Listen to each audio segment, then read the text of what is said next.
Nirerespeto ng ating pamahalaan ang pagban ng Amerika sa mga Pilipinong manggagawa sa loob ng 1 taon. Pero ayon sa palasyo, kung makikitang walang basya naman ang utos ng Amerika, ito ay kanilang iaapela.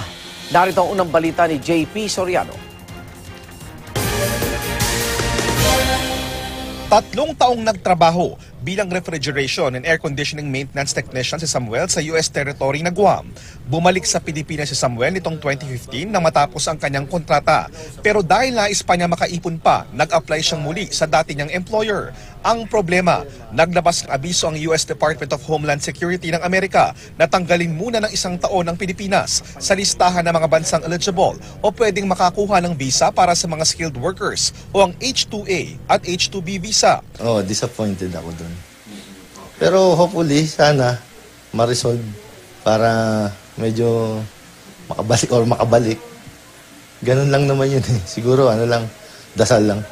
Ang H-2A visa ay ibinibigay ng Amerika para sa mga temporary agricultural worker, habang ang H-2B visa naman ay para sa mga temporary non-agricultural worker. Ang problema, sabi ng US Department of Homeland Security, marami raw sa mga Pilipinong nabigyan ng H-2B visa ang nag-overstay. Nagagamit din daw ang visang ito sa human trafficking. Dahil sa mga isyong ito, nadamay na rin pati ang pag-i-issue ng H-2A at H-2B visas. Kinumpirma ng ating Department of Foreign Affairs ang pagsuspinde ng H-2A at H-2B visa sa mga Pilipino.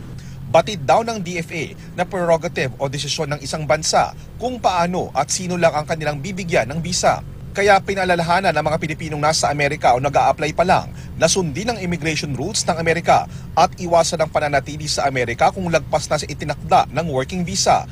Ayon sa POEA at sa Philippine Association of Service Exporters Incorporated o PASEI, hindi naman ganun karaming Pinoy ang maaapektuhan ng naturang H-2A at H-2B suspension dahil hindi naman daw ganun karami ang job orders para dito. We will work with the other agencies like DFA on how to address this issue, no?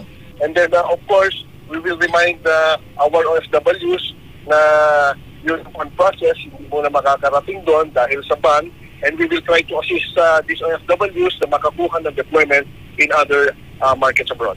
Ang palasyo, ipinauubaya sa DFA, DOLE at sa Philippine Embassy ang usapin. Pero what we can do is, first, we need to know whether there is basis for the decision.